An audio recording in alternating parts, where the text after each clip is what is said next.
in association with Zenex Education Migration Global Private Limited.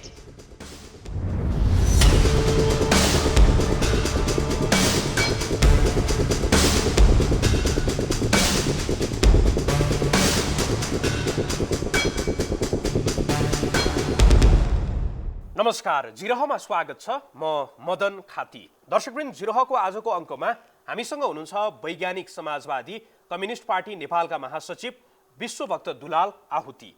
उहाँसँग आज हामी निर्वाचन र निर्वाचनसँग जोडिएका विविध पाटो, त्यस्तै गरी जेनजी विद्रोहको समीक्षा र उहाँहरूको पार्टीले अगाडि सारिराखेका विचार अनि त्यसको औचित्य, यी विषयमा केन्द्रित रहेर संवाद गर्नेछौँ। सर्वप्रथम उहाँलाई कार्यक्रममा स्वागत गरौँ। यहाँलाई कार्यक्रममा स्वागत छ। हजुर, धन्यवाद। अहिले अब यहाँहरूको पार्टी चाहिँ निर्वाचन बहिष्कार भनेर बताइराखेको छ। यो निर्वाचन बहिष्कार चाहिँ किन? सबै दल देश निर्वाचनको पक्षमा जस्तो अधिकांश, तर तपाईँहरू चाहिँ यो निर्वाचन बहिष्कारको बाटोमा अगाडि बढिराख्नु भएको छ। नियमित निर्वाचन चाहिँ कहिले हुनुपर्ने? 84 मा होला। 82 मै निर्वाचन गर्नुपर्ने परिस्थिति चाहिँ किन पैदा भयो? पहिलो त त्यहाँ छलफल गर्नु पर्यो, होइन? त्यसको एकमात्र कारण हो कि जेनजी विद्रोह। त्यसले के भन्यो त भन्दाखेरि चाहिँ नेपालको राजनैतिक आन्दोलन, सामाजिक परिपाटी र सबै चिजमा चाहिँ परिवर्तन, त्यसमा परिवर्तनको आकांक्षा त्यो विद्रोहमा व्यक्त भयो। भनेपछि त के विषयमा कसरी परिवर्तन गर्ने भन्ने बहसतिर नगइकन, व्यवस्थाको स्वरूपमा नयाँ परिवर्तन ल्याउनेतिर नगइकन, एक थान सरकारको सट्टा अर्को थान सरकार, एउटा संसदको सट्टा फेरि त्यस्तै प्रकारको अर्को संसद हो भने जेनजी विद्रोहको आकांक्षा चाहिँ के हो त? त्यो त केही पनि भएन। निर्वाचनको विकल्प चाहिँ किनकि वैधानिकताको लागि एकछिन संसारभरि के हुन्छ त? संसारभरि हुने गरे के हो त आजसम्मको प्रचलन भन्यो भने कुनै पनि शासन व्यवस्थाको विरुद्ध जनताले नयाँ चाहना व्यक्त गरेर विद्रोह वा आन्दोलन गरिसकेपछि त नयाँ परिवर्तन नगरिकन त नियमित व्यवस्था चल्छ त? चल्दैन नि त। त्यसकारणले हुनुपर्थ्यो त के त भने जेनजी विद्रोहपछि, जेनजी विद्रोहमा व्यक्त भएको परिवर्तनको आकांक्षा, नेपाली समाजले भोग्दै आएको राजनैतिक आर्थिक समस्या र नयाँ व्यवस्थामा चाहिँ कसरी जाने भन्ने कुरा सर्वपक्षीय वा सर्वव्यापी एउटा बहसबाट समाज गुज्रिनु पर्थ्यो। अनि यो विषयमा परिवर्तन गरेपछि मात्रै विद्रोहको आकांक्षालाई सम्बोधन हुन्छ भन्ने ढङ्गले नयाँ व्यवस्थाको स्वरूपसहित अनि निर्वाचनमा जानु पर्थ्यो नि। तर अहिले यहाँले जुन जेनजी विद्रोहपछि व्यवस्था नै परिवर्तनको कुरा गर्नुभयो नि, तर जेनजी विद्रोहको माग चाहिँ व्यवस्था परिवर्तन थिएन, व्यवस्थाभित्र चाहिँ रहेका पात्रहरूको परिवर्तन र त्यसपछि व्यवस्थामा सुधारको कुरा आइरहेको छ। त्यस्तो मात्रै थिएन, त्यहाँ धेरै प्रकारको कुरा थियो। एउटै मात्रै ग्रुप त थिएन त्यहाँ त, होइन? जेनजीका पनि एउटै मात्रै ग्रुप थिएन, एउटै नियत भएका मात्रै ग्रुप पनि थिएन। कसैले चाहिँ शासकीय स्वरूप हेर्नु पर्यो भन्ने कुरा उठाइरहेको थियो, कसैले सुशासन चाहियो भन्ने कुरा उठाइरहेको थियो, कसैले के उठाइरहेको थियो। विभिन्न जोस मूलत के थियो त भने प्रचलित चलिआएको व्यवस्थाभित्रबाट मात्रै हुँदैन कि त्यसमा केही न केही परिवर्तन चाहियो भन्ने माग त उठेको थियो। भनेपछि के परिवर्तन भएर चुनाव गर्न लागेको त? अहिले केही पनि गराएको। त्यसमा संसारभरि के हो त भने जनताले एउटा व्यवस्थाको विरुद्ध विद्रोह गरिसकेपछि, आन्दोलन गरिसकेपछि र त्यो एउटा सफलतामा पनि पुगिसकेपछि त नयाँ व्यवस्था कस्तो बनाउने भन्ने सहित मात्रै चुनावमा जान्छ नि। यो त सामान्य नियम हो नि। यो त केही पनि गरिएको छैन। न संविधानलाई चलाइएको छ, न सरकारको व्यवस्थालाई चलाइएको छ, न संसदको व्यवस्थालाई चलाइएको छ, न त आर्थिक प्रगतिको बारेमा केही नयाँ मोडलको कुरा गरिएको छ, केही पनि गरिएको छैन। एक थान सरकार हटाउने, त्यस्तै अर्को थान सरकार बनाउने, एक थान संसद हटाउने र तिनै मान्छेहरू जस्तै मान्छेहरू आउने गरी संसद बनाउने। यो त परिवर्तनतिर केही पनि गएन नि त। यो त जेनजी विद्रोहको र नेपाली समाजमा जेनजी विद्रोह मात्रै त होइन। फेरि यो संविधान जारी भएदेखि नै यो संविधानमा समस्याहरू ठुला छन्, परिवर्तन गर्नुपर्छ भनेर लड्दै आएका शक्तिहरू पनि छन् यहाँ। ती सबैको भावनालाई एक ठाउँमा ल्याएर सम्बोधन नगरिकन गरिने चुनावले त पुरानै चिज दोहोरिने भयो नि। यहाँहरूको विचारमा चाहिँ हुनुपर्ने जेनजी विद्रोहपछि अब अहिले त देश निर्वाचनतर्फ अग्रसर भइसकेको छ, यहाँहरूले खोजिराखेको चाहिँ हुनुपर्ने चाहिँ के थियो? हुनुपर्ने के त भने मैले संसारकै अभ्यासको पनि कुरा गरेँ र यहाँ पनि हुने गरे के हो त भने 46 को विद्रोह भइसकेपछि त्यहाँ एउटा राजनीतिक समझदारी बन्यो अनि बहुदलीय व्यवस्थातिर गएको हो, होइन? माओवादी जनआन्दोलन जनयुद्ध र जनआन्दोलनपछि फेरि एउटा अर्को नयाँ समझदारी बन्यो र नयाँ व्यवस्थातिर गयो। अन्य चुनाव हुन्छ। यो विद्रोहपछि पनि यसमा व्यक्त भएको परिवर्तनका आकाङ्क्षाहरू जो थिए र नेपाली समाजमा असन्तुष्ट शक्ति र असन्तुष्ट समुदायहरूले लगातार असन्तुष्टि जो व्यक्त गर्दै आएका थिए त्यो सबैलाई लिएर सर्वपक्षीय सम्मेलन वा गोलमेज सम्मेलन वा राष्ट्रिय सम्मेलन वा कुनै न कुनै ढङ्गको एउटा विचार मन्थन गरेर कुन कुन विषयमा चाहिँ परिवर्तन गर्ने भन्ने कुरा किटान नगरिकन चुनावमा जानुको के अर्थ छ र? त्यो कसले गराइदिन्थ्यो त? त्यो त हामी सबैले गर्न सक्थ्यौँ नि। त्यो त अमूर्त भयो नि। अनि अमूर्त भएन। जसले अहिले चुनावमा लगिरहेको थियो उनीहरूले गराउनु नपर्ने के छ र? उनीहरूले गराउनु पर्दैन? पर्छ नि। अहिलेको सरकारले सक्छ। अहिलेको चाहिँ राज्यका विभिन्न यन्त्रहरू होला, त्यो त किन ठुलो विषय भएन? त्यो गर्ने कसले गर्ने? जसले अहिले चुनावमा लान्छु र देशमा चाहिँ देशले खोजेको कुरा गर्छु भनिरहेको छ उसले गराउनु पर्दैन त? परिहाल्यो नि। जसले अथोरिटी लिएर बस्छ उसले गराउने हो नि, होइन? तर त्यो अथोरिटी नै कता गयो त भन्दाखेरि एक थान सरकारको सट्टा फेरि त्यस्तै अर्को थान सरकार, पुरानो काम लाग्दैन भनेको संसदीय व्यवस्था र संसदको सट्टा फेरि एक थान संसद। समस्या कसरी समाधान हुन्छ त? त्यसकारण समस्या नै समाधान नहुने गरी जो बाटो गइरहेछ यसले चाहिँ के गर्यो त भने यथास्थितिको निरन्तरता हुने भयो। यो परिवर्तनतिर गएन कि यथास्थितिको निरन्तरता हुने भयो, होइन? यथास्थितिको निरन्तरता नेपाली समाजले खोजेकै होइन नि। यदि यथास्थितिको निरन्तरता खोज्ने हो भने त त्यत्रो विद्रोह हुन्छ र त्यत्र मानिसहरू मारिनुपर्छ र? पर्दैन, होइन? यथास्थितिको त के 82को सट्टा 84मा चुनाव हुन्छ, यथास्थिति दोहोरिन्छ। जस्तो यहाँले निर्वाचनकै सन्दर्भमा चाहिँ निर्वाचन हुन्छ या हुँदैन भन्ने प्रश्नमा अर्को कुनै अन्तर्वार्तामा चाहिँ यो निर्वाचनमा चाहिँ अहिले सरकारमा जो छन् ती शक्तिलाई जसले ब्याकिङ गरिराखेका छ उनीहरूकै प्रतिनिधि फेरि निर्वाचित हुने सुनिश्चित भयो भने चाहिँ देश निर्वाचनतर्फ जान्छ, नत्र भने जाँदैन भनेर त्यसलाई अलिक व्याख्या गर्नुहोस् त। त्यो शक्तिको त्यसको विदेशी आड भरोसाको पनि त्यति बेला तपाईँले कुरा गरिरहेको छ। जेन्जी विद्रोह जो 23 गते र 24 गते भयो, 23 गते पछि त जेन्जी विद्रोह त अपहरणतिर गयो, होइन? देशलाई आफ्नो नियतपूर्वक बाटोमा लान चाहने शक्तिहरूले यसलाई लिएर गए। त्यसपछि सरकार पनि उनीहरूले बनाए जेन्जीको नाममा के सरकार पनि उनीहरूले बनाए र अहिले देशलाई कता लाने प्रयत्न गरिँदैछ त भन्दाखेरि चाहिँ यो देशलाई विचारहीन समाज बनाउने, होइन? विचार, आदर्श, होइन, लगायतका चाहिँ सपनाहरूबाट च्युत गराउने र केवल उपभोक्तावादी समाज बनाउने, होइन? उपभोग मात्रै गर्ने समाज बनाउने, उत्पादन पनि हुन नदिने जो यात्रा चलिराखेको छ त्यसलाई अझ अगाडि बढाउने र चाहिँ देशलाई चाहिँ साम्राज्यवादीहरूको अथवा विदेशीहरूको एमसिसी लगायतका योजनाहरूलाई चाहिँ सजिलै लागू हुने दिशामा यो देशलाई लैजाने यसको निम्ति काम भइराखेको छ यहाँ त, होइन? त्यसैको एउटा नाटक जस्तो, त्यसैको एक थान नाटक जस्तो चुनाव मञ्चन भइराखेको छ जसले यथास्थितिको निरन्तरता दिन्छ, समाधान केही पनि दिँदैन। यही त हो कुरा। एमसिसी पक्षधरहरूलाई निर्वाचित गर्ने हिसाबले अहिलेको निर्वाचन हुँदैछ? प्रयत्न त्यो भइरहेको छ। अहिले तपाईँ हेर्नुभयो भने विगतमै पनि थिए नि, होइन? जस्तो एमसिसी त संसदबाट पनि पारित भएको एकदम त्यति बेलाका राजनीतिक दल जो प्रमुख थिए, संसदमा बहुमत थियो, सरकार थियो, उनीहरू पनि त एमसिसी त समर्थकै थिए। ठिक हो। अब त्यो शक्तिलाई त्यो एमसिसी चाहनेहरूलाई अझ बलियो बनाउनका निम्ति अझ मानिसहरूको ओहिरो लाउने प्रयत्न भइरहेको छ। कसरी त्यो? होइन, नयाँ आएका शक्तिहरू, नयाँ आएका पार्टीहरू, अधिकांश पार्टीहरू एमसिसी समर्थक छन्, एमसिसी ल्याउनका निम्ति भूमिका खेल्नेहरू छन्, त्यसको परियोजनामा बसेर काम गरेकाहरू छन्, होइन? उदाहरणको रूपमा त कुलमानजी त्यही हो, होइन? त्यसपछि चाहिँ अरू नयाँ आएका पार्टीहरू पनि तिनै हुन्। सबैले त एमसिसीको निम्ति भूमिका खेलेका छन्। त्यो परियोजनामै बसेर काम गर्नेहरू त्यो पार्टीको उपाध्यक्ष के छन् नि, हो कि होइन? त्यस कारणले तपाईँले सुन्नुभएको छ ती पार्टीहरूले कहिले एमसिसीको विरुद्ध बोलेका छन् अहिलेसम्म?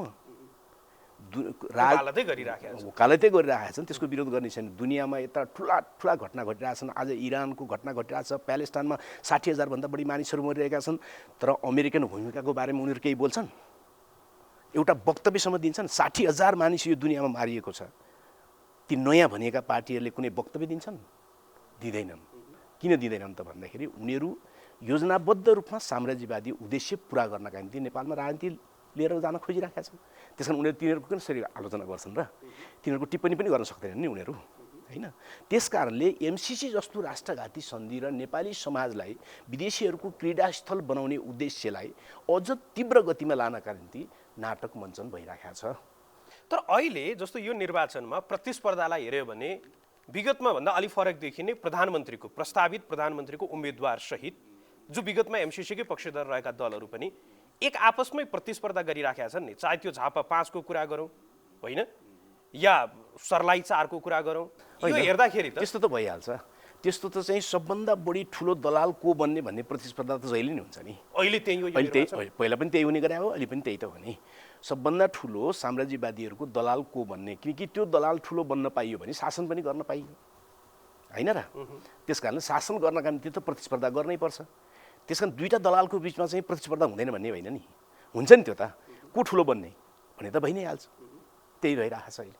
व्यक्तिकै तहमा उत्रिएर जुन प्रतिस्पर्धा अहिले छ नि, संसदीय व्यवस्था भने पनि अब यहाँहरू त यो व्यवस्थाकै विरुद्धमा हुनुहुन्छ, तर यही व्यवस्थाभित्रै पनि जस्तो प्रधानमन्त्रीको उम्मेदवारको रूपमा राष्ट्रपाले बालेन्द्र शाहलाई अगाडि सारिराखेको छ, अर्कोतर्फ एमालेलाई हेऱ्यो भने केपी शर्मा ओली अब आफ्नो प्रस्तावित प्रधानमन्त्री भनिराखेको छ, नेपाली कङ्ग्रेस गगन थापालाई आफ्नो प्रधानमन्त्रीको उम्मेदवार भनिराखेको छ होइन, नेपाली कम्युनिस्ट पार्टी ऊ पनि पुष्पकमल दाहाल प्रचण्डलाई चाहिँ प्रधानमन्त्रीको रूपमा। यो व्यक्तिकै तहमा यो संसदीय व्यवस्थाभित्र पनि अलिक फरक खालको राष्ट्रपतीय निर्वाचन जस्तो यो के भइराखेको? केही पनि फरक छैन, यो केही पनि फरक छैन, किनकि सबैलाई थाहा छ कि चुनावमा चाहिँ पार्टीहरू आउँछन्, त्यसका त्यो पार्टीबाट मुख्य मान्छेहरू वा त्यो पार्टीले छुट्टाएको मान्छे चाहिँ प्रधानमन्त्री हुन्छ भन्ने कुरा सबैलाई थाहा छ होइन। त्यो भने पनि थाहा छ, नभने पनि थाहा छ होइन र। त्यस कारण यो कुनै नयाँ विषय होइन। गर्न खोजेको चाहिँ के हो त भने कुनै व्यक्तिलाई अघि सार्दाखेरि चाहिँ त्यसको नाममा चाहिँ बढी भोट आउँछ कि भनेर एउटा प्रयोग गर्न खोजेका हुन् पार्टीहरूले, त्यो ठुलो विषय होइन। ती तोकिएका मान्छेहरू भन्दा त्यो पार्टीको अर्को मान्छे आयो भने गर्ने के हो र, त्यही त हो, फरक केही पनि होइन। एकै ठाउँमा लडिराखेका छन् होइन, एकै ठाउँमा लड, दुईवटा पार्टी भयो नि त, दुईवटा पार्टी भयो त एक ठाउँ लड्ने भयो नि, त्यो त ठुलो विषय भएन। कि दलालहरूको बिचमा पनि प्रतिस्पर्धा हुने भयो, एउटै विचार बोकेकाहरूको बिचमा प्रतिस्पर्धा हुने भयो नि, को ठुलो हुनलाई, सत्ता कसले भोग चलन गर्नका निम्ति कुन गुटका पुँजीपतिहरूले बढी चाहिँ यो देशलाई चलाउने भनेर चाहिँ प्रतिस्पर्धा हुने भयो नि, त्यो त ठुलो विषय भयो। यसले निकासतर्फ लान्छ कि लाँदैन? निकासतर्फ चुनावले नै लाँदैन, व्यक्ति आएर के लान्छ होइन। तपाईँ भन्नुहोस् न, सरल विषय छ नि, यो कुनै ठुलो दाबी गर्ने आरोप लगाउने विषय होइन, सरल कुरा छ। नेपाली समाजको समस्या के हो? नेपाली समाजको समस्या भनेको नेपाली समाजमा उत्पादन गर्न नदिने र नेपाली समाजलाई उपभोक्ता बनाउने, कृषिलाई निराश बनाउने, उद्योग धन्दा खोल्न नदिने, यहाँको बेरोजगार शक्तिलाई बहुराष्ट्रिय कम्पनीहरूले चाहेको ठाउँमा लगेर दासको रूपमा काम लगाउने होइन, त्यहाँबाट पैसा लिएर आउने, उनीहरूले नै बनाएको सामान यो देशमा किन्ने, होइन त यहाँको मुख्य वर्गीय समस्या। अब अहिले चुनाव लडिरहेका पार्टीहरूसँगको दस्तावेज हेऱ्यो भने, घोषणापत्र त जे पनि लेख्छन् उनीहरूले, त्यसको अर्कै कुरा हो, उनीहरूको दस्तावेज हेऱ्यो भने नेपाली समाजमा साम्राज्यवादी नवउदारवाद यहाँ उत्पादन गर्न नदिने जो नीति चलिरहेको छ त्यसको विरुद्ध कुनै पनि पार्टी छैन। नवउदारवादको विरुद्ध कुनै पनि पार्टी छैन। मलाई कुनै पनि दस्तावेज देखाइदिनुहोस् तपाईँले, नवउदारवादको विरुद्ध उनीहरू छैनन् भनेपछि त वर्गीय समस्या हल हुन्छ त? चुनावले हुँदैन। जबसम्म नवउदारवादका विरुद्ध गइँदैन अथवा जबसम्म यहाँ उत्पादन गर्न नदिने यो समाजलाई केवल उपभोक्ता समाज बनाउने विदेशीहरूको जो डिजाइन चलिरहेको छ त्यो अर्थनीतिको सट्टा, त्यो मोडेलको सट्टा हामीले समुदाय नै आत्मनिर्भर बनाउने मोडेलमा देशलाई नलएसम्म त समाधान हुँदैन। विश्वव्यापी समाधान नभएको समस्या समाधान हुन्छ त? हुँदैन। यो समस्या समाधान गर्ने कुनै दस्तावेज छ त नयाँ वा ठुला पार्टीहरूसँग, पुराना पार्टीसँग? छैन। ती दलहरूको हेर्दाखेरि दोस्रो नेपाली समाजको अर्को ठुलो समस्या भनेको पितृसत्ताको समस्या छ। महिलाहरू हर घरभित्र कुनै न कुनै दासत्वमा छन्, प्रतिशत मात्रै फरक हो। अर्को नेपाली समाजको चाहिँ उत्पीडित राष्ट्रहरू आदिवासी जनजातिहरूको सम्पूर्ण पहिचान मारिने गरी संहिता बनाइएको छ होइन। अनि अर्को समस्या छ नेपालमा चाहिँ, नेपाली समाजमा चाहिँ सुगौली सन्धिपछि नै आजसम्म विदेशी हस्तक्षेप छ भन्ने कुरा सबै जगजाहेर छ। यी सबैको विरुद्ध प्याकेजमा नेपाली समाजलाई अगाडि बढाउने कार्यक्रम नयाँ वा पुराना भनेका पार्टीको दस्तावेजमा छ त? छैन नि त। भनिसकेपछि अनि समस्या समाधान कसरी हुन्छ? त्यसको समस्या समाधान जुन वर्गीय समस्याको कुरा गर्नुभयो नि, त्यो सिद्धान्त अन्तर्गत यहाँहरूले चाहिँ जुन त्यो समस्याको समाधानमा चाहिँ निजी सम्पत्तिको उन्मूलनको कुरा पनि गरिराख्नु भएको छ होइन। यदि व्यक्तिको नाममा वा निजी सम्पत्ति रहेन भने कसरी समाजमा रहेको, नेपाली समाजमा रहेको वर्गीय समस्या, धनी र गरिब बीचको जुन खाडल बढिराखेको छ त्यो कसरी समाधान हुन्छ? हामीले भनेको वैज्ञानिक समाजवादी व्यवस्थामा यो व्यवस्थाको विकल्पमा जाँदाखेरि निजी स्वामित्वको अन्त्य गरिनेछ भनेर हामीले भन्यौँ। निजी सम्पत्तिको अन्त्य गर्ने भनेको चाहिँ निजी दुःखहरूको अन्त्य गर्ने भने हो नि।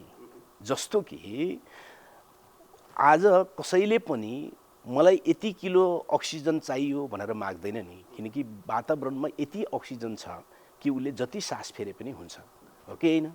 त्यस कारणले निजी सम्पत्तिको उन्मूलन भनेको निजी दुःखहरूको उन्मूलन भने हो। जस्तो कि एकजना परिवारले आफ्नो छोराछोरी पढाउनलाई आफैले फी तिर्नु पर्यो, परिवार निजी भयो, सम्पत्ति निजी छ, त्यसैले आफैले त्यो फी तिर्ने बेला सधैँभरि तनाव भइरह्यो। त्यो मान्छे त्यो तनावबाट मुक्त चाहन्छ नि। यदि उसको बच्चाको फी समुदायले नै जिम्मा लिने भयो भने ऊ त्यो निजी सम्पत्ति, फी तिर्ने बराबरको निजी सम्पत्ति सामुदायिक गर्न चाहन्छ कि चाहँदैन त? चाहन्छ नि। हो, त्यसो भने हो निजी सम्पत्तिको उन्मूलन भने चाहिँ निजी दुःखहरूलाई सामुदायिक बनाउने भने हो, व्यक्तिसँग सम्पत्ति खोज्ने भने होइन। यहाँ धेरै मान्छेले प्रचार के गरिदियो त भने व्यक्तिसँग सम्पत्ति खोज्ने भनिदियो। जोसँग छँदै छैन के खोज्ने हो? जसलाई पुगेकै छैन के खोज्ने हो? होइन, नपुगेकोसँग खोज्ने भने हो त? होइन नि त। उसलाई त झन् बढी दिने भनेको हो। त्यो बढी दिनका निम्ति निजी व्यक्तिको जो दुःख छ त्यो दुःख सामुदायिक बनाउनु पर्यो। सामुदायिक बनायो भने के हुने भयो त भने निजी दुःखबाट मान्छे मुक्त हुने भयो। त्यसलाई भने हो निजी सम्पत्तिको अन्त्य। त्यसमा पनि जस्तो यहाँहरूले शिक्षाको कुरा गरौँ, स्वास्थ्यको कुरा गरौँ वा रोजगारीको गर्दाखेरि फेरि उत्पादन लगानीको कुरा आउने भयो, त्यो सम्पूर्णको लागि त कतै न कतै उत्पादन त हुनु पर्यो। उत्पादन नभई त समाजै बन्दैन नि। अनि त्यसको लागि चाहिँ जस्तो यदि व्यक्तिले सम्पत्ति आफूले राख्न नपाउने, समुदायमा चाहिँ सम्पत्तिको अथवा उत्पादनका साधनहरूको चाहिँ समुदायमा पुग्ने भन्दै गर्दाखेरि ऊ चाहिँ त्यो उत्पादनमा संलग्न हुनको लागि उसलाई चाहिँ त्यो उत्प्रेरणा केले दिन्छ त? यदि उसले आर्जन गरेको अतिरिक्त चाहिँ त्यो समुदायतर्फ अग्रसर गराउने हो भने उसलाई चाहिँ केले, त्यो मोटिभेट केले गर्छ त? जस्तो कि तपाईँलाई सगरमाथा वा चाहिँ कञ्चनजङ्घा वा गणेश हिमाल, होइन, सबै हिमाललाई केही न केही तपाईँको भावना गाँसिया छ होइन त? त्यो हिमाललाई तपाईँलाई माया लाग्छ नि, लाग्छ नि अलिकति? त्यसको लालपुर्जा छ त तपाईँसँग? छैन नि। तर तपाईँले के बुझ्नु भएको छ त भने मेरो अस्तित्वको निम्ति, मेरो समाजको अस्तित्वको निम्ति हिमालय जरुरी छ, होइन? त्यो तपाईँको निजी सम्पत्ति होइन, सामुदायिक सम्पत्ति हो। तर तपाईँ त्यसलाई माया गर्नुहुन्छ, जोगाउन चाहनुहुन्छ। त्यसकारणले मानिसको प्रगतिको उत्प्रेरणा निजी सम्पत्तिले दिने होइन नि। उत्प्रेरणा मानिस स्वभावैले सृजनशील छ र उसको आवश्यकता पूर्तिका निम्ति ऊ सृजनशील भइरहनु पर्दछ, होइन? आवश्यकता पूर्तिका निम्ति सृजनशील भइराख्नु पर्ने भएको हुनाले आवश्यकता नै त्यो चिज हो जसले उसलाई उत्प्रेरित गर्दछ, होइन? निजी सम्पत्तिको जन्म भएको 8000 वर्ष मात्रै भयो संसारमा, होइन? निजी सम्पत्तिको जन्म हुनुभन्दा पहिले नै आविष्कार भएको आगोको, पहिले नै आविष्कार भएको चाहिँ आयरनको, पहिले नै आविष्कार भएका हो थुप्रै ज्यावलहरूको, होइन? पहिले नै मानिसहरूले खेती गर्न सिकेका हुन्, पहिले नै मान्छेले पशुपालन सिकेका हुन्। निजी सम्पत्ति भन्दा पहिले नै कुकुरको मात्रै कुरा गर्यो भने पनि, होइन, 15000 वर्ष अगाडि नै कुकुर साथी भइसकेको थियो हाम्रो भनेर भनिन्छ, होइन? भनिसकेपछि 15000 वर्ष अगाडि निजी सम्पत्ति थियो त? थिएन। निजी सम्पत्ति जन्मेको त कुनै समाजमा 8000 वर्ष भयो, कुनै समाजमा 6000 वर्ष भयो, कुनै समाजमा 5000 वर्ष भयो। यसमा आलोचना गर्नेहरू के पनि अर्को तर्क गरिराखेका देखिन्छ भने निजी सम्पत्तिको उन्मूलन भनेको चाहिँ त्यो गरिबीको वितरण हो, बरु त्यसको सट्टा अवसरहरूको चाहिँ त्यो समान वितरणतर्फ जानुपर्छ। अवसरहरूको चाहिँ वितरणमा वा त्यसमा चाहिँ पहुँच स्थापित गर्नको लागि चाहिँ सङ्घर्ष हुनुपर्छ। निजी सम्पत्ति भनेको त यो चाहिँ मान्छेको स्वतन्त्रतासँग पनि जोडिएको हो भनेर तर्क गर्नेछन्। मानिसको स्वतन्त्रतासँग जोडिएको त पटक्कै होइन, होइन? निजी सम्पत्ति कमाउने समाज आइसकेपछि स्वतन्त्रतासँग पनि जोडियो। तर निजी सम्पत्ति कसैको पनि नहुने सामुदायिक सम्पत्ति मात्रै हुने समाजमा चाहिँ त्यो निजी सम्पत्ति भनेको व्यक्तिको अधिकार होइन, किनकि प्रकृति व्यक्तिले बनाएकै होइन नि, होइन? प्रकृति त प्राकृतिक रूपमा बनेको हो नि, त्यो त साझा हो नि।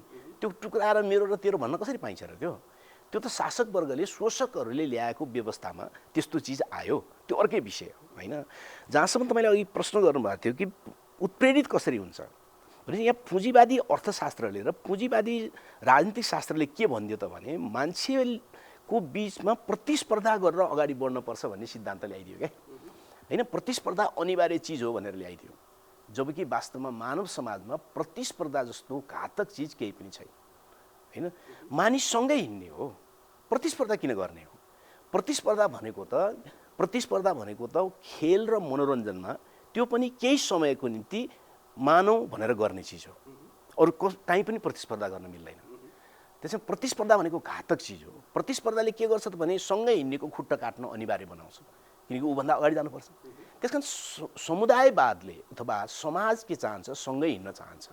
पुँजीवाद के चाहन्छ, प्रतिस्पर्धा गरेर अरू सबैलाई पछाडि राख्न चाहन्छ र केही पुँजीपतिहरू अगाडि बढ्न चाहन्छन्, होइन?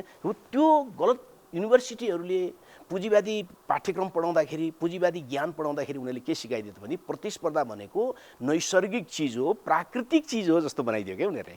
जसको कारणले मान्छेलाई के लाग्न थाल्थ्यो भने प्रतिस्पर्धा भएन भने त हुँदैन, प्रतिस्पर्धा भएन भने त सृजनशीलता नै हुँदैन, होइन भन्ने पर्यो।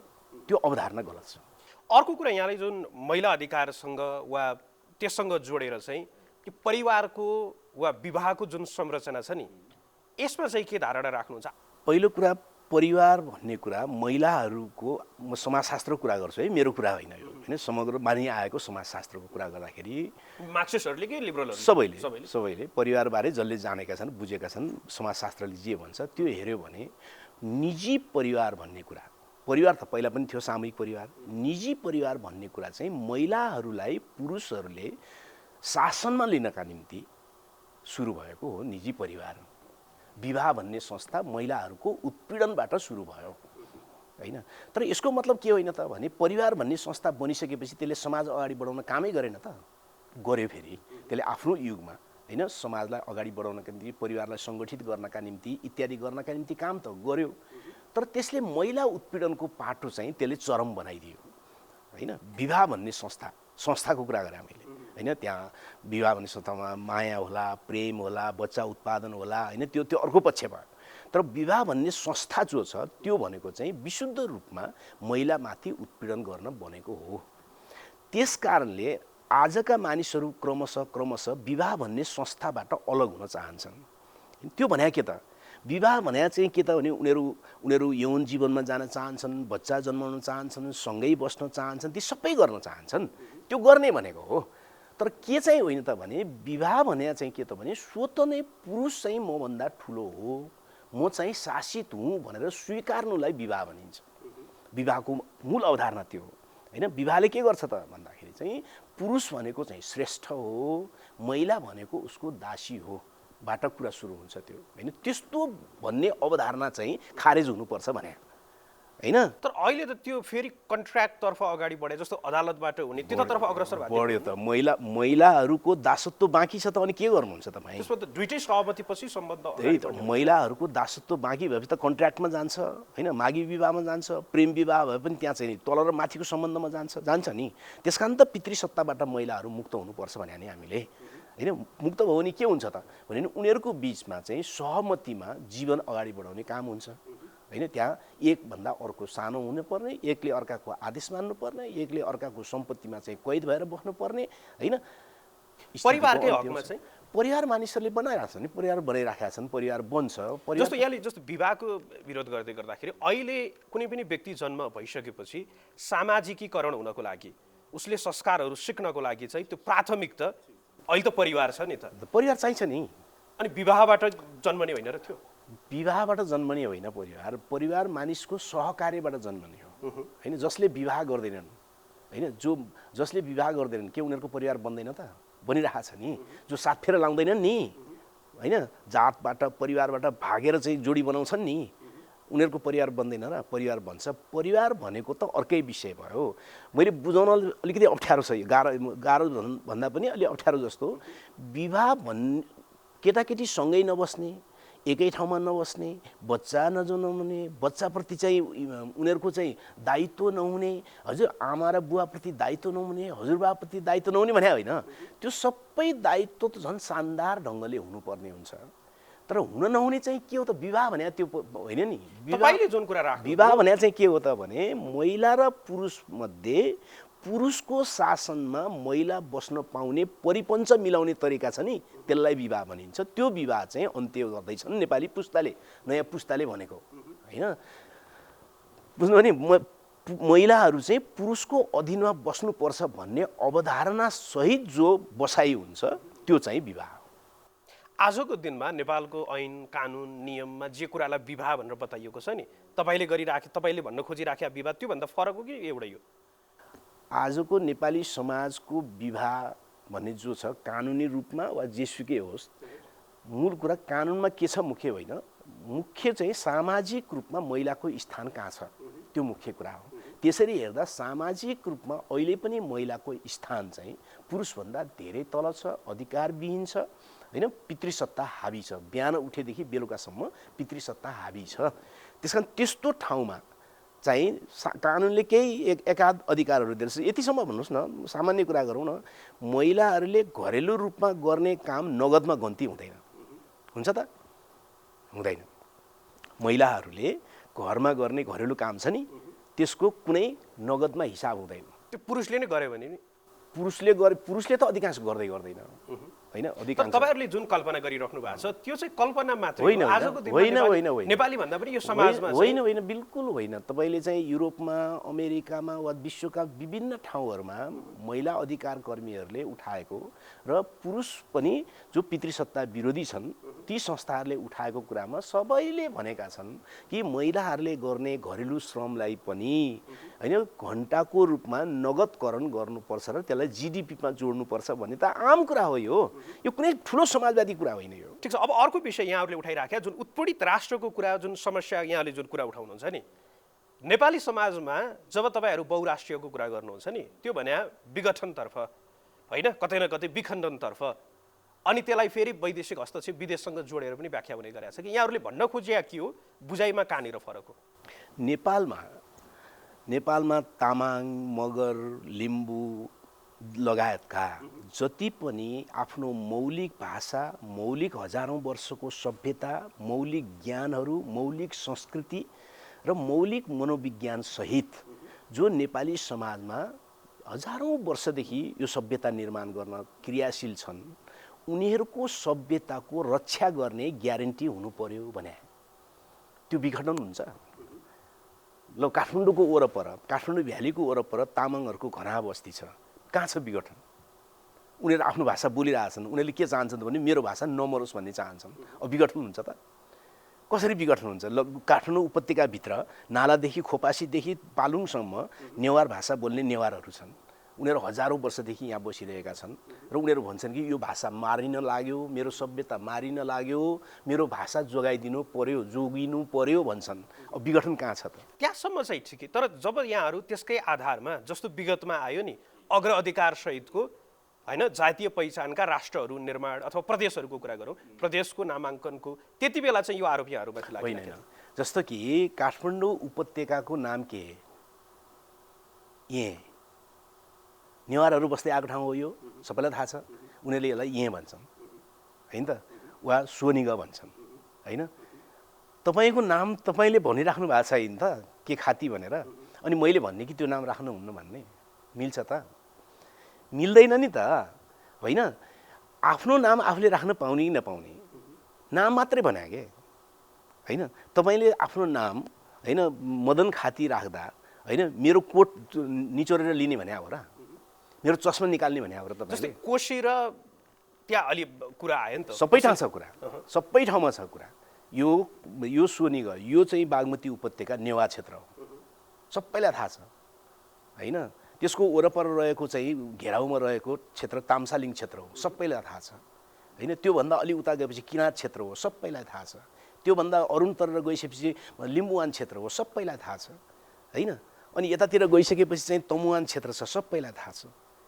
अनि सबैलाई थाहा हुने, हजारौँ वर्षको इतिहास उनीहरूले बनाएको हुने, अनि त्यो क्षेत्रको नाम चाहिँ त्यो नाम राखिदिउँ न भन्दाखेरि नहुने हुन्छ त? यो कसरी संरक्षण गर्ने? जब यहाँले सभ्यताको संरक्षणको कुरा, भाषाको संरक्षणको कुरा, जुन कुरा गर्नुभयो नि, त्यो चाहिँ नेपालमा आजको दिनमा चाहिँ त्यो संरक्षणको लागि कार्यक्रम चाहिँ गर्नुपर्ने चाहिँ के? म भन्छु नि, होइन, बुदागत रूपमा। एक, नेपालमा अहिले के गरियो त भन्दाखेरि अधिकांश प्रदेशहरू चाहिँ 3 भाषिक प्रदेशहरू बनाइयो, मुख्य 3 भाषा। जस्तै उदाहरणको निम्ति बुझ्नको निम्ति बागमती भनौँ, बागमतीमा संहिता कसले खोजेको, पहिचानको रक्षा कसले खोजेको? तामाङ र नेवारले, मुख्यतः ठुला भाषा समूह। तर यहाँ यो बागमती प्रदेश बनाउँदाखेरि के गरियो त भने सबभन्दा बढी बोल्ने भाषा चाहिँ खस नेपाली बोल्नेहरूको सङ्ख्या यहाँ हालियो, होइन? खस नेपाली बोल्नेहरूको सङ्ख्या यो नक्साभित्र हालियो, अनि त्यहाँ तामाङ र नेवारलाई पनि हालियो। अब के हुँदैछ त अहिले हेर्नुहोस् है, नेवार घरबाट निस्कन्छ, 2 जना मान्छेसँग भेट हुन्छ, एउटा खस नेपाली बोल्नेसँग, अर्को तामाङ बोल्नेसँग, होइन त?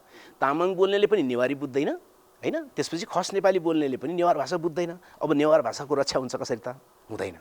त्यसै गरी तामाङ निस्किन्छ घरबाट, दुईजना मान्छेसँग भेट हुन्छ, एउटा नेवार बोल्नेसँग भेट हुन्छ, अर्को खस नेपाली बोल्नेसँग भेट हुन्छ। खस नेपाली बोल्नेले पनि तामाङ बुझ्दैन, नेवारले पनि तामाङ बुझ्दैन। अब तामाङ भाषा जोगिन्छ कसरी त? त्यसकारणले यो षड्यन्त्रमूलक ढङ्गले नेपालका आदिवासी जनजातिहरूको भाषा र संस्कृतिलाई मार्ने गरी सङ्घीयताको प्रदेशको डिजाइन भयो। अब गर्नुपर्छ के भन्नुभएको छ तपाईँले? गर्नुपर्छ दुईटा कुरा। एक, पहिलो कुरा चाहिँ द्विभाषिक प्रदेशहरू बनाइनुपर्छ। उत्पीडित राष्ट्रहरूको सन्दर्भमा द्विभाषिक, जस्तो तामाङ भाषा एउटा, अर्को खस नेपाली भाषा एउटा भएको द्विभाषिक प्रदेश, मुख्य भाषा दुईटा। त्यसो भयो भने के हुने हुन्छ भने तामाङ घरबाट निस्क्यो, खस नेपाली बोल्नेसँग भेट हुन्छ, खस नेपाली घरबाट निस्क्यो, तामाङ बोल्नेसँग भेट हुन्छ, जसको कारणले मर्नतिर गइरहेको तामाङ भाषा जोगिने ग्यारेन्टी हुन्छ। एक, द्विभाषिक प्रदेश एक। अब दोस्रो, म नयाँ कुरा बहसमा ल्याउँदैछु। यो बहस होस् कि कुनै पनि उत्पीडित समुदायको रक्षा, पहिचानको रक्षा भन्नुहोस् वा अधिकारको रक्षा सहभागिता र समानुपातिकताको सिद्धान्तबाट सम्भव छैन। सुन्नुहोस् है, म नयाँ कुरा तपाईँलाई भन्दैछु। कुनै पनि उत्पीडित समुदायको मुक्तिको प्रक्रिया सहभागिता र समानुपातिकताको सिद्धान्तबाट सम्भव हुँदैन। उसले शासन नै गर्न पाउने अधिकार हुनुपर्छ, होइन? शासन नै गर्न पाउने हुनुपर्छ।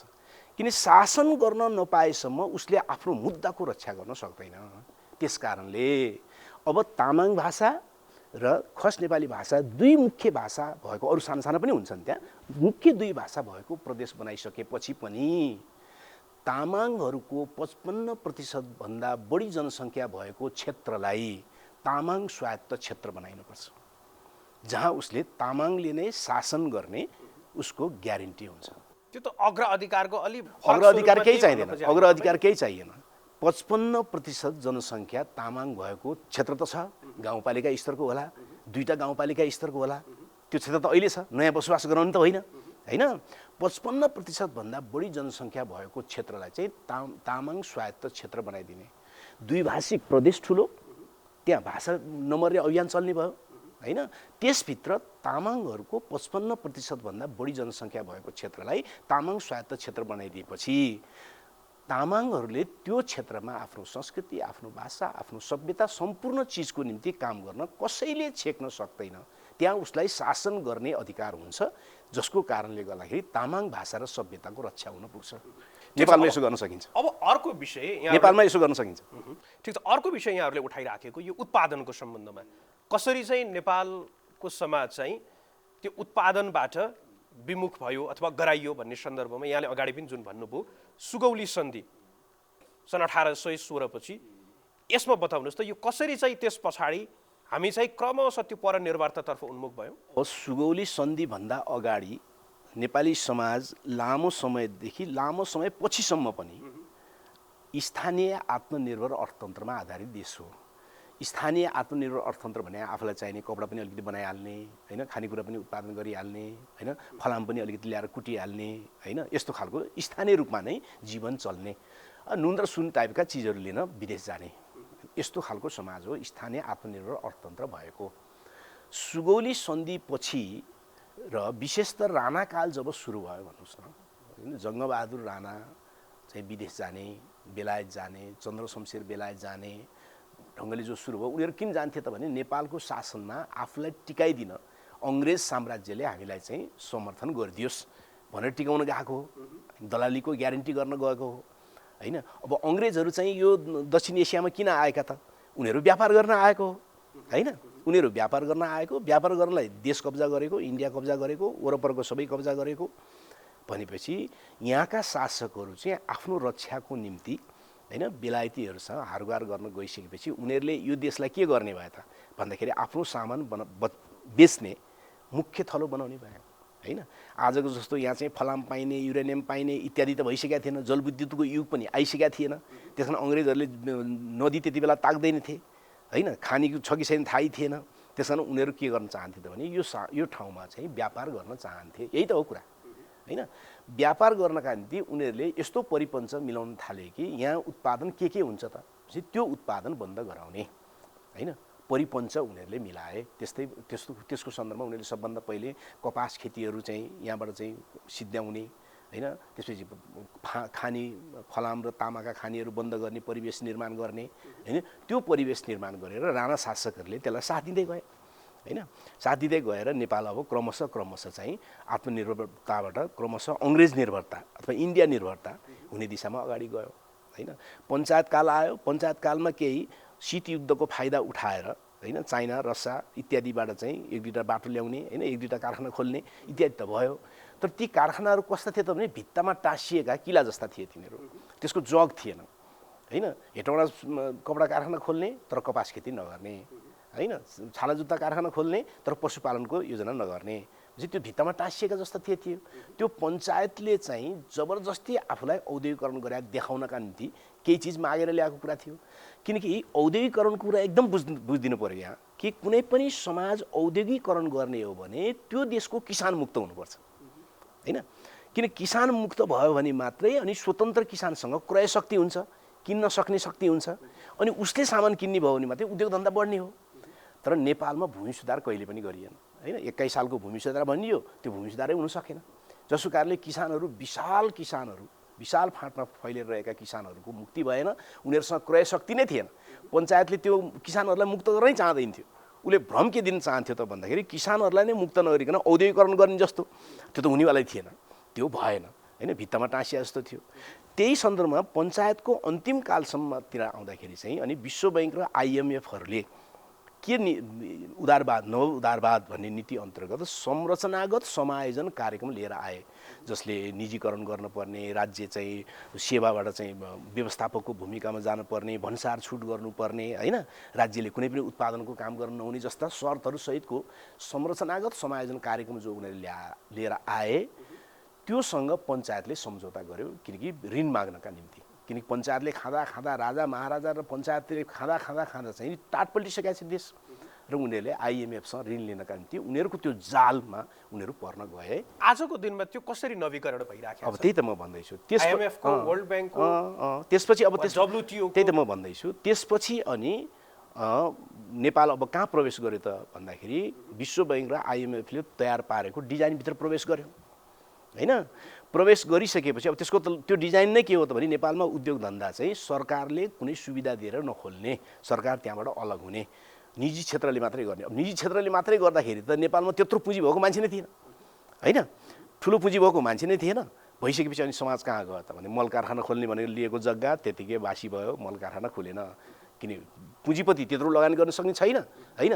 अब चाहिँ सरकारले नगर्ने भन्ने छ। यसै भए तर्क गरिने चाहिँ जस्तो जुत्ता उद्योगको कुरा गरौँ न, छाला जुत्ता उद्योगको कुरा गर्दाखेरि चाहिँ विगतमा सरकारले जुन सञ्चालन गरिराखेका थियो त्यति बेला र आज यदि नेपालको चाहिँ छाला जुत्ताको छ, कङ्ग्रेसीहरूले यो तर्क कहाँ सरकारले छाला जुत्ता बेच्ने कुरा हो त, त्यस्तै अरू कुराहरू पनि उहाँहरूको तर्क छ। जब त्यो सरकारबाट बाहिर आयो त्यसपछि त्यसको विस्तार भयो भन्ने छ नि। त्यसो हो भने अहिले पनि NAC किन चलाइरहेको त सरकारले, होइन, NAC किन चलाइरहेको, होइन। अहिले त सरकारको योजना त्यसलाई पनि कम्पनी मोडलमा त्यही लैजाऊ भन्ने खालको छ। त्यसो होइन, कुरा होइन। संसारभरि राज्यले अत्यावश्यक विषयहरूमा राज्यले जिम्मा लिने चुनौती त अहिले अमेरिकामा छ नि।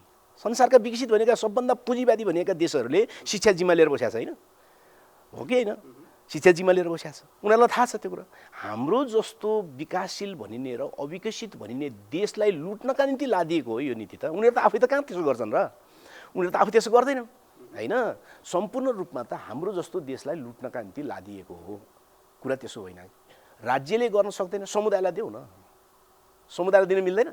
जस्तो कि ललितपुरमा 40 सालको आसपासमा मल कारखाना खोल्ने भनेर बागडोलमा जनताको जग्गा चाहिँ जबरजस्ती खोसियो, किसानहरूको जग्गा, होइन, सरकारले गर्ने भनेर। ल सरकारले नगर्ने भयो त ललितपुरका किसानहरूलाई जिम्मा देऊ नि त, समुदायलाई जिम्मा दिनु हुँदैन? मल कारखाना हुन्छ नि, समुदायहरूले माछा पोखरी चलाइरहेका छन् नेपालमा, समुदायले खेती गरिरहेछन् नेपालमा, होइन, समुदायको स्वामित्व हुने गरी मल कारखाना खोल्नु हुँदैन र, हुन्छ नि। त्यसकारण मुख्य कुरा यही देशमा उत्पादन गर्न नदिने नीति जो नव उदारवादको छ, IMF र विश्व बैंकहरूको योजनामा छ, साम्राज्यवादीहरूको योजनामा छ भने त्यसलाई छिचोल्ने गरी हामीले आफ्नो उत्पादनको कार्ययोजना किन बनाउन सक्ने? विदेशीहरूको दलाल बन्ने कि आफ्नो राष्ट्रिय स्वाधीनताको प्रेमी बन्ने भन्ने सवाल हो नि त। यसमा जस्तो उत्पादनको सम्बन्धमा यहाँले समुदायले उत्पादन गर्नुपर्छ भन्ने जुन तर्क राख्नुभयो नि, जस्तो कुनै एउटा संस्था अथवा कम्पनी वा व्यक्तिले कुनै कुरा उत्पादन गर्दै गर्दाखेरि त्योसँग सङ्गठित हुने त्यो सङ्गठनको कुरा मेन पावरको कुरा त्यहाँ उसले तिरन्तारण धेरै कुराहरूमा चाहिँ त्यो जिम्मेवारी चाहिँ त्यो व्यक्ति चाहिँ उत्तरदायी हुनुपर्ने त्यो एउटा छ। जब राष्ट्र वा समुदाय भइसकेपछि एउटा त त्यो बिचमा त्यो प्रतिस्पर्धा कम हुने कारणले गर्दाखेरि चाहिँ जुन उपभोक्ताहरू हुन्छन् उनीहरू मारमा पर्ने भन्ने एउटा तर्क आउँछ। अर्को चाहिँ जुन मोनोपोलीको हामी कुरा गर्छौँ नि, राज्यले नै कुनै काम गरिराखेको छ वा समुदायले नै कुनै काम गरिराखेको छ भने त्यति बेला त त्यसको विरुद्धमा फेरि प्रतिस्पर्धा नभइसकेपछि त्यसले फेरि अर्को समस्या ल्याउँछ। यो तर्कमा के भन्नुहुन्छ? जस्तो कि पहिलो कुरा चाहिँ व्यक्ति जिम्मेवार हुनुपर्छ भन्ने कुरा आज संसारमा चलिरहेका सम्पूर्ण बहुराष्ट्रिय कम्पनी के व्यक्तिको हो? होइन नि, धेरैजना पुँजीपतिहरूको सामूहिक हो कि होइन? त्यो हो नि त। त्यसकारणले व्यक्तिले गरे प्रगति हुन्छ, सामूहिक गऱ्यो भने प्रगति हुँदैन भन्ने कुरा नै हास्यास्पद कुरा हो।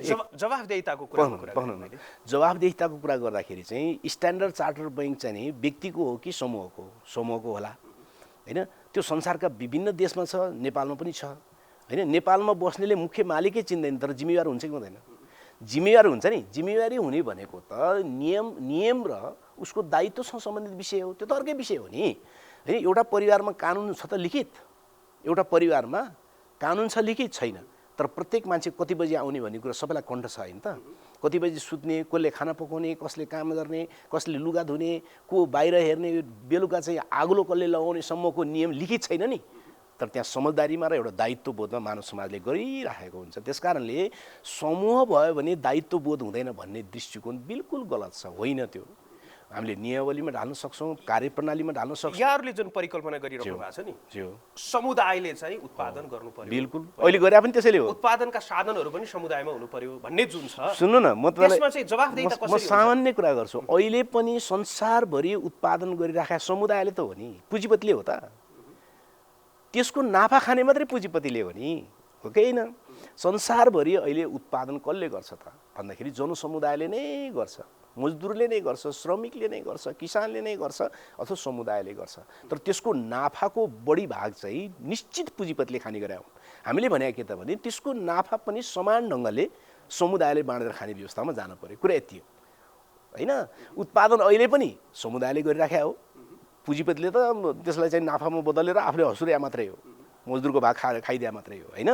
अब तपाईँहरूले जे कुराहरू यो बताइराख्नु भएको छ नि, तर राजनैतिक रूपमा तपाईँहरूको शक्ति हेऱ्यो भने चाहिँ एउटा निर्वाचनमा तपाईँहरू सहभागी हुनुहुन्न। त्यस कारणले गर्दाखेरि तपाईँहरूको शक्ति कति हो यो आजको दिनमा जुन संवैधानिक प्रजातन्त्र लोकतन्त्रमा हामी छौँ, यसमा त निर्वाचन मार्फत तपाईँहरू जनताबाट अनुमोदित भइसकेपछि शासन सत्तामा जाने हो अनि राज्य संयन्त्रबाट उसको स्रोत परिचालन गरेर आफ्ना नीति लागू गर्नुपर्ने हुन्छ। तर तपाईँहरू त्यही निर्वाचन बहिष्कार गरिराख्नु भएको छ, त्यहाँ जाँदै जानुहुन्न।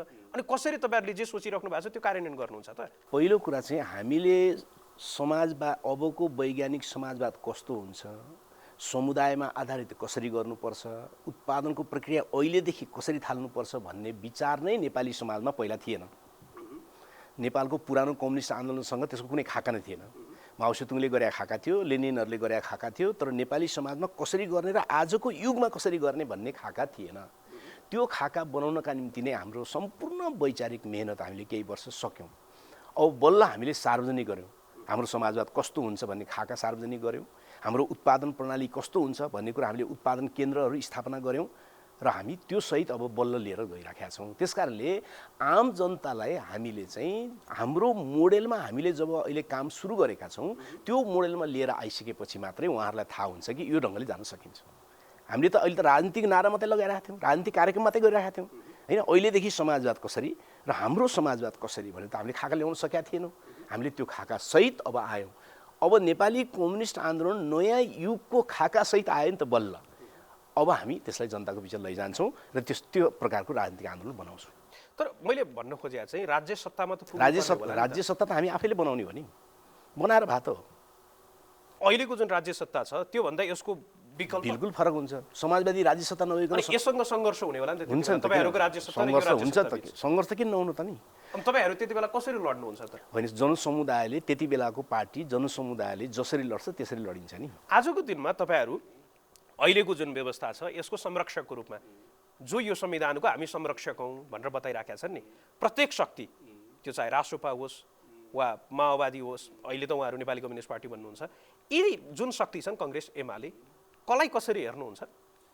सङ्घर्षको कोणबाट भन्दै ठिक छ। सङ्घर्षको कोणबाट हेर्दाखेरि नेपालको संसदीय पार्टीहरू होइन, नेपाली काङ्ग्रेस भन्नुहोस्, नेपाली कम्युनिस्ट पार्टी भन्नुहोस्, त्यसपछि चाहिँ मधेसवादी दलहरू भन्नुहोस्, रासोपा भन्नुहोस् होइन, जति संसदवादी ठुला दलको रूपमा देखा पर्न थालेका छन् उनीहरू आधारभूत रूपमा दलाल पुँजीपति वर्गका पार्टी हो।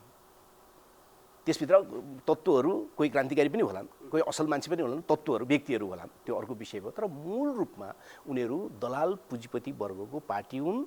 उनीहरूले, मैले त्यसै आरोप लगाएको होइन, उनीहरूले के भन्छन् त भने नवउदारवादलाई लागू गर्नुपर्छ भन्छन् उनीहरू होइन। किन नवउदारवाद विदेशीहरूको नीति हो, साम्राज्यवादीहरूको नीति हो, जसले देशलाई यहाँ पुर्याइसक्यो होइन, त्यसैलाई जारी गर्नुपर्छ भन्छन् उनीहरू। त्यस कारणले गर्दाखेरि उनीहरू दलाल पुँजीपति वर्गको पार्टी भएको हुनाले दलाल पुँजीपति वर्गसँग नै समाजवादीहरूको र समुदायको सङ्घर्ष हुन्छ नेपालमा। ती पार्टीहरूसँग त सङ्घर्ष हुन्छ। सबै समान खालको यहाँहरूको दृष्टिमा समान जो हुँदैन, अहिलेको कोही निर्वाचनमा तल कोही माथि होलान्, कोही धेरै कोही कम होलान्, कुनै मात्रामा फरक होला, तर आधारभूत रूपमा उनीहरू दलाल पुँजीपति वर्गका पार्टी हो। त्योसँग सङ्घर्ष हुन्छ नेपाली जनताको। सङ्घर्ष त्यहीसँग हुन्छ, अर्कोसँग हुन्छ। तर अहिले जस्तो उहाँहरूको प्रत्येक पार्टीको जाउँ, जस्तो नेपाली कङ्ग्रेसले अहिले नयाँ नेतृत्व सहित आयो, व्यक्ति फेरि आएन हो, व्यक्ति चाहिँ नीति त केही फेरि आएन। र उहाँहरूको तर्क के छ भने उहाँहरूको समस्यालाई यहाँले जसरी 5वटा कुराहरूलाई यो नेपाली समाजको समस्या भनेर बताउनुहुन्छ नि, त्यस्तै जस्तो उहाँहरूको चाहिँ नेपाली समाजले आफैप्रतिको जुन विश्वास थियो त्यो विश्वास चाहिँ गुमाउँदैछ र त्यो विश्वास जगाउने काम चाहिँ, आशा जगाउने काम चाहिँ आजको दिनमा सबैभन्दा महत्त्वपूर्ण काम हो।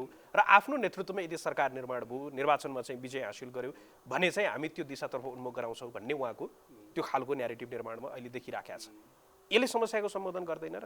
होइन, गगनजी सभापति हुनुभयो अहिले होइन, उहाँको सुन्दर भनिएको व्यवस्था र राज्यले उहाँले पालेको बाख्राको रक्षा गरेन। उहाँले अरू जनतालाई के उत्साहित गर्नुहुन्छ भने के व्याख्या गर्नुहोस् त। उहाँले बाख्रा किन पालेको? व्यवसाय गर्नलाई होला होइन, उद्योगको रूपमा लानलाई होला होइन, अब चाहिँ एउटा व्यवसाय विस्तार गर्छु भनेर गरे होला नि त। उहाँले पैसा खाएँ भने हल्ला गर्ने त्यो मेरो कृति होइन है, त्यो त मलाई विश्वास पनि छैन, त्यो पनि होइन। मैले भनेको गगन थापा भनेको नेपाली काङ्ग्रेसको महामन्त्री, अहिले सभापति, उहाँले एउटा व्यवसाय गर्नुभयो बाख्रा पाल्ने होइन, तर उहाँले चलाएको शासन र उहाँको व्यवस्थाले उहाँको बाख्राको व्यवसायलाई पनि रक्षा गर्न सकेन हो कि होइन? यो त होला नि। भनेपछि उहाँले अरूलाई कसरी उत्साहित गर्नुहुन्छ? त्यस्तै अर्को राष्ट्रपालले नयाँ भर्सेस पुरानोको, पुराना भएको कारणले गर्दाखेरि चाहिँ यो राज्य संयन्त्र सञ्चालकहरू जो पुराना छन् उनीहरूको कारणले चाहिँ यो समस्या आएको हो। संविधान व्यवस्था ठिकै थियो, जब त्यसमा चाहिँ त्यो चालकको रूपमा व्यक्ति परिवर्तन भइसकेपछि ठिकठाक हुन्छ होइन, पुरानाको ठाउँमा नयाँ। यसले समस्या सम्बोधन गर्दैन? गरे त समस्या समाधान। म तपाईँलाई भनौँ, नेपाल ती मानिसहरू मन्त्री पनि भइसके, ती मान्छेहरू सांसद पनि भइसके। तिनले के भने त भने म चाहिँ सत्तामा गएँ भनेदेखि चाहिँ यति हजार मान्छे विदेशी नेपालमा ल्याइदिन्छु, विदेश गएकालाई नेपालमा ल्याइदिन्छु पनि भने आए त? आएनन्। काठमाडौँ उपत्यकामा चाहिँ बागमती उपत्यकाको काठमाडौँ महानगरपालिकाभित्र होइन सहरिया गरिबहरूको समस्या समाधान नगरेर अदालत जानु पर्यो होइन त? पर्यो नि होइन। भूमिहीनहरू यहाँ कस्तो प्रकारको छन् भने एउटा झ्यालमा 7 पुस्ता बिताए आएका गरिबहरू छन् होइन त यहाँ? त्यसको पक्षमा केही काम गरे त महानगरपालिकाले? अदालत गएपछि बल्ल 20 मिटर कुरा बल्ल फैसला भयो होइन? हो कि होइन? महानगरले गर्नुपर्ने कुरा हो नि त्यो। गरे त? त्यसले के गर्यो? त्यसले कवाडी स्याहारेर हिँड्नेहरूलाई लखट्यो होइन, त्यसले चाहिँ सुकुम्बासीहरूलाई लखट्यो होइन, त्यसले फुर्तीफार्तीका कुरा गर्यो। उनीहरूसँग कार्यक्रम कहाँ छ? कार्यक्रम छैन। अहिले बालनलाई नै प्रधानमन्त्री तोकेर उहाँहरू जुन अगाडि आइराख्नु भएको छ नेपालले समस्याको सम्बोधन कसरी समस्या समाधान गर्छ? मैले अघि नै भने कि उहाँहरूसँग नवउदारवादका विरुद्ध यो देशलाई उत्पादनकर्ता बनाएर लाने प्लान खै भने उहाँहरूसँग करोडको गाडी चढेर त प्लान आउँदैन नि, बुझ्नु पर्यो नि कुरा। करोडको गाडी चलेर होइन फेसबुकमा स्ट्याटस लेखेर प्लान हुन्छ र? हुँदैन नि त। तर जनताको आकर्षण त त्यति देखिन्छ। आकर्षण त हिजो पञ्चायतमा 30 वर्ष कति आकर्षण भयो, बहुदलमा काङ्ग्रेसको कति आकर्षण भयो। काङ्ग्रेसले 15 सालमा 2 तिहाई नै ल्याएको हो, जसले भूमि सुधारको मुद्दै खाइदियो। 2 तिहाई ल्याएको होइन काङ्ग्रेसले होइन?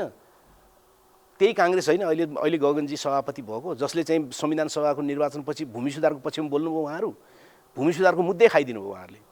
अथवा नेपालका संसदीय पार्टीहरूले संविधानमा भूमि सुधारको मुद्दा नै खाइदिए होइन। अब हिजोसम्म प्रदेश चाहिँदैन भन्नेहरूले तिनले प्रदेशको रक्षा गर्छन् त, अब ठिक प्रदेश बनाउँछन् त तिनीहरूले होइन। यो त केही मिल्ने कुरा होइन नि। अब कहिले काहीँ हावा चल्छ, हेर्नुहोस् निर्वाचनमा हावा चल्छ, के हुन्छ, केही मान्छेहरू आउँछन् जित्छन् प्रधानमन्त्री हुन्छन् गफ दिन्छन्, त्यो अर्कै कुरा हो।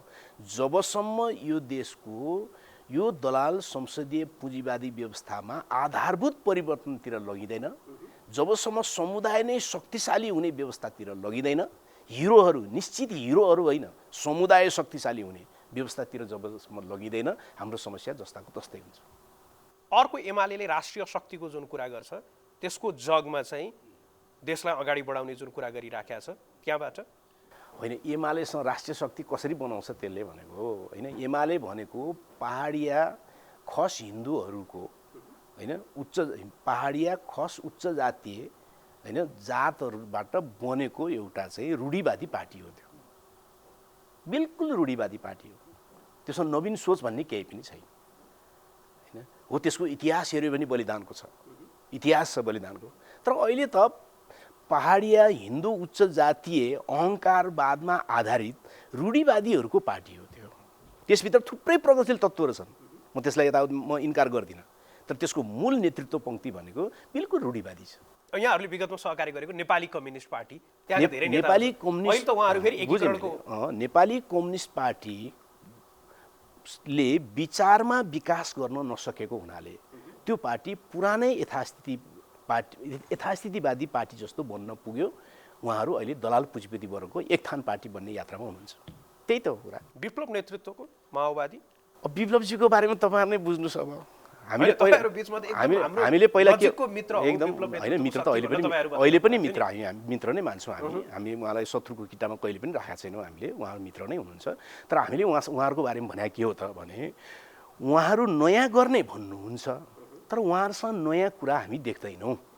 त्यसकारणले नयाँ विचारमा विकास नगरिकन उहाँहरू यसरी नै हिँड्नुभयो भने फर्केर उहाँहरू फेरि संसदवादमा पुग्नुपर्छ है भनेर हामीले पटक पटक भनेको। आज त्यही गति उहाँहरूको भएको छ।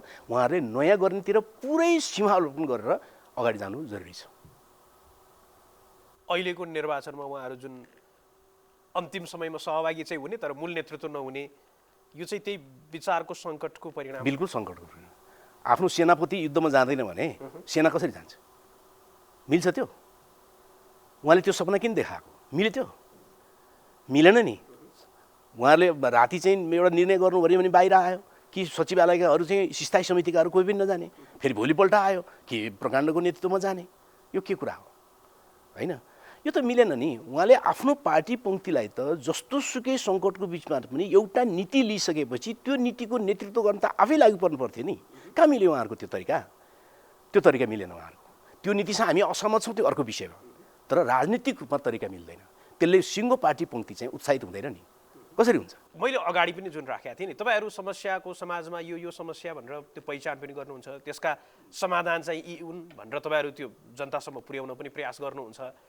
तर दुःखको कुरा तपाईँहरूलाई कसैले सुन्दैन, तपाईँहरू निर्वाचनमा सहभागी त्यो पनि देखिँदैन, जनताको ठुल्ठुला त्यो जनशक्तिबाटै चाहिँ शक्ति आर्जन त्यतातर्फ पनि खासै देखिराखेका छैन। अनि यी कुराहरू चाहिँ यस्तै टेलिभिजनको अन्तर्वार्ता वा पत्र पत्रिका यसमा चाहिँ त्यो विचारको रूपमा चाहिँ रहने, मानिसको त्यो व्यवहारमा चाहिँ राज्य सञ्चालनका त्यो नीति निर्देशक सिद्धान्तहरू अन्तर्गत यी अगाडि बढ्ने त्यो चाहिँ नहुने कि अलिक अव्यवहारिक खालको हुने कि। पञ्चायत कालमा पनि पञ्चायतको विरुद्ध लाग्ने क्रान्तिकारीहरूलाई सुरु गरिने प्रश्न त यही नै हो होइन? त्यसपछि जनयुद्ध सुरु भयो, जनयुद्ध सुरु हुँदाखेरि पनि सुरुमा गरिने अनि योद्धाहरूलाई सोधिने प्रश्न त यही नै हो होइन? राजतन्त्रको विरुद्ध लाग्नेहरूलाई सुरुमा गरिने प्रयत्न त यही नै हो। र कुनै पनि पहरालाई तपाईँले फुटाउनु पर्छ भने घन त सुरुमा हान्नै पर्छ नि। सुरुको घन हान्दाखेरि त्यो पहरा फुटेन भन्नुको अर्थ त्यो पहरा कहिले नै फुट्दैन भन्नु हो र? होइन। हरेक राजनीतिक क्रान्तिहरू, हरेक राजनीतिक परिवर्तनहरू नयाँ समाजको सपना एउटा स्वाभाविक रूपमा विचारबाट यात्रा सुरु हुन्छ। हामी त्यो विचारबाट यात्रा सुरु गरेका छौँ। पुरानो विचारबाट अगाडि बढ्न सकेन आन्दोलन, जस कारणले हामीले पुरै चिजहरूलाई सम्बन्ध विच्छेद। आगामी दिनहरू चाहिँ कसरी अगाडि बढ्ने देख्नु? अहिलेदेखि उत्पादनको प्रक्रियामा छौँ हामी, अहिलेदेखि समाजवादको मोडल निर्माणको प्रक्रियामा छौँ हामी। त्यसको आधारमा हामी अगाडि जान्छौँ। देशकै राजनीतिमा? बिल्कुल देशकै राजनीतिमा जान्छौँ हामी अगाडि। होइन देशकै राजनीति पनि अहिले जसरी देशको राजनीति के हुन्छ, एक थान चुनाव भएछ भने एक थान चुनाव हुन्छ, भएन भने फेरि चुनाव गर्ने नाटक गर्छन्। किनकि पुँजीवादी दलाल पुँजीवादी व्यवस्थाको प्राण भनेको चुनाव हो होइन। उनीहरूले देखाउने सबभन्दा ठुलो मोती भनेको त्यही हो जनतालाई, अरू उनीहरूसँग केही पनि चिज छैन। त्यस कारणले चुनाव हुन्छ, एक थान मानिसहरू आउँछन्, त्यसले भ्रष्टाचार गर्छन्, आफ्नो मान्छेलाई अगाडि लान्छन् होइन, दलाल पुँजीपतिहरूको सेवा गर्छन्, विदेशीहरूको दलाली गर्छन्, प्राकृतिक स्रोत साधन अलिकति बेच्छन्, फेरि 5 वर्षपछि अर्को चाहिँ आउँछ। यो व्यवस्था रहेसम्म यो धन्दा चलिरहन्छ। हुने त यही हो। त्यति आशावादी हुन्। यो व्यवस्थासँग कसरी आशावादी हुने? यो व्यवस्था संसारमा कहाँ चाहिँ सफल छ र? भारतमा यही व्यवस्था भएको कति भयो? 75 वर्ष हुन लाग्यो। भारतीय जनताको प्रगति भयो त छैन नि होइन। त्यसकारणले संसदीय व्यवस्थाद्वारा कुनै पनि देशको प्रगति भएको इतिहासै छैन, बर्बादी भएको मात्रै इतिहास छ। अनि कसरी तपाईँ आशावादी हुने कुरा गर्नुहुन्छ? हस्, यहाँले आफ्नो महत्त्वपूर्ण समय उपलब्ध गराइदिनु भयो। यहाँको महत्त्वपूर्ण समय र यो संवादको लागि यहाँलाई धेरै धेरै धन्यवाद। तपाईँको टिमलाई पनि धन्यवाद। दर्शकवृन्द, उहाँ हुनुहुन्थ्यो वैज्ञानिक समाजवादी कम्युनिस्ट पार्टी नेपालका महासचिव विश्वभक्त दुलाल आहुति।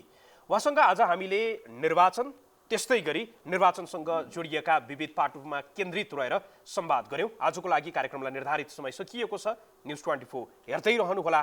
नमस्कार।